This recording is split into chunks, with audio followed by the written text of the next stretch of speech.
Karliks Minecraft-Geschichten. Kapitel 4: Die erste Nacht und seltsame Geräusche. Das kleine Häuschen stand mitten auf der Lichtung. Die Holzwände waren noch frisch. Der Duft von Holz lag in der Luft und das Licht der Fackel flackerte warm im Inneren. Karlik saß auf dem Boden und Datschek drückte sich an ihn. Draußen war es längst dunkel geworden. Der Himmel war schwarz und voller Sterne. »Also, Datschek«, sagte Karlik leise, »unsere erste Nacht in unserem Haus. Hier sind wir sicher.« Doch tief in seinem Herzen spürte er Unruhe, denn er hörte etwas, das ihn nicht losließ. Von draußen kam ein leises Brummen, dann ein Zischen. Karlik erstarrte und drückte Datschek fester an sich. »Was war das?« flüsterte er. Das kleine Huhn gackerte, aber es wusste es auch nicht. Schritte, deutlich hörbare, langsame Schritte, als würde jemand um das Häuschen herumlaufen. Karlik überprüfte schnell die Tür. Sie war fest geschlossen. Er legte die Hand darauf und spürte, wie sein Herz bis zum Hals schlug. Die Fackel an der Wand brannte, doch das Licht warf lange Schatten, die über die Holzbretter tanzten.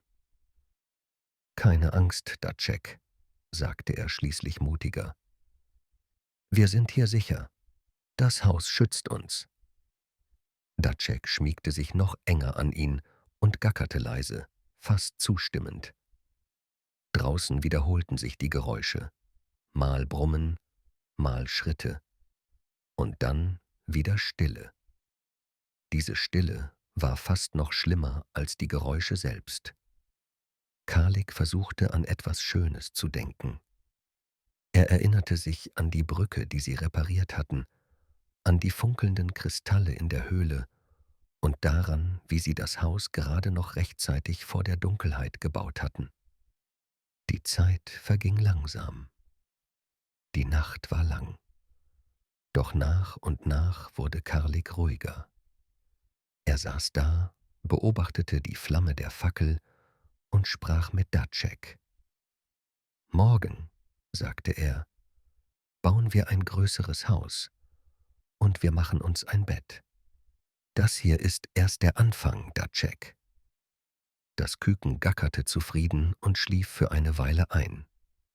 Sein ruhiger Atem beruhigte auch Karlik. Draußen hörte man die Geräusche noch immer, aber sie wurden schwächer, bis sie ganz verschwanden. Als die ersten Sonnenstrahlen am Horizont erschienen, wagte Karlik, die Tür zu öffnen. Draußen lag Morgentau auf dem Gras, alles glitzerte und die Luft roch frisch. Sie hatten die Nacht überstanden. Sie waren in Sicherheit. Doch gleich vor der Tür bemerkte Karlik etwas Merkwürdiges. Im Boden war ein Abdruck, keine menschliche Spur, eckig, wie alles hier, und doch fremd. »Datschek«, sagte Karlik leise.